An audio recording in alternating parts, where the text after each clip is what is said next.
Welcome back to our series, How to Transform Pauses into Influence. This is Roberto Monaco with InfluenceOlogy.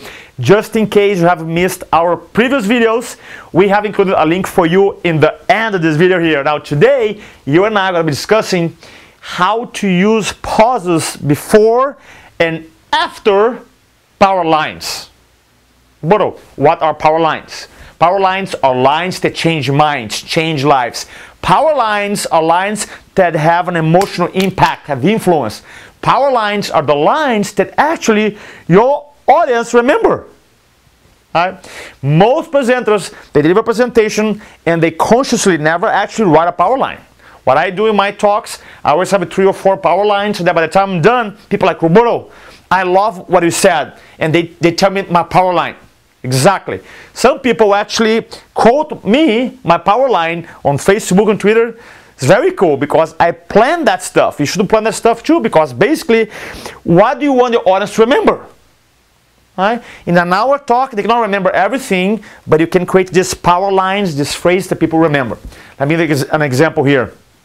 One time, I was presenting for this group of doctors, and one of the challenges they had was with closing. They could present and speak, but they could not enroll people into their mission. Right? They could not help people to come, hey, come to my clinic. They couldn't. The close was weak. So in my presentation, I'm trying to help them.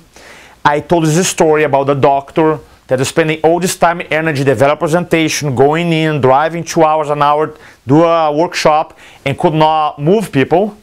Right? So people could relate to my story. And then I said this, I said, here's my line. And then I paused and I said this, I said, your message starts when your presentation ends. And now I see people like, write it down. Your message starts, your presentation ends. Then I explain, right? Your message of wellness starts, literally, when people sign up for care, when your presentation ends. See, your message starts, your presentation ends. So now people are like, okay, I get it. Going in and presenting is not truly my message. Yeah, I can talk about a message, but my message of wellness, for example, happens when the presentation ends and they sign up for care, then starts. You see, they really got it. That line, I was like, whoo, powerful. And I deliver with emotion. I pause, line, and pause again. Another example here. I was doing this motivational type of inspirational talk, and I go in this 7-minute story. I'm not going to tell the story here 7 minutes about my biggest failure ever. All right, so people are laughing. They're like, oh my God, poor Roberto. And then I pause and I say, if you don't own your results will own you. People like, it's almost like in their hearts, they go like, wow, powerful. Then they write down. All right? So the whole idea that sometimes, I'm sure you've been there, when you try something and you do 10 times, 20 times and you fail, we believe that we think we are the result. So in life, either the result owns us or we own the result. Very powerful line. Obviously, I explained that, but the cool thing is that later on, people, they're tweeting me, they're Facebook, oh my God, if you don't own results own you, Roberto Monaco. Now you can create the same thing. Right? So write this down or remember this.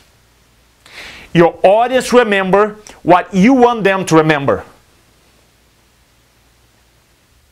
See, I just used a line on you, right? I said, your audience will remember what you want them to remember. Very powerful. Got it? So you pause, deliver your line, and pause again, right? To create this emotional impact.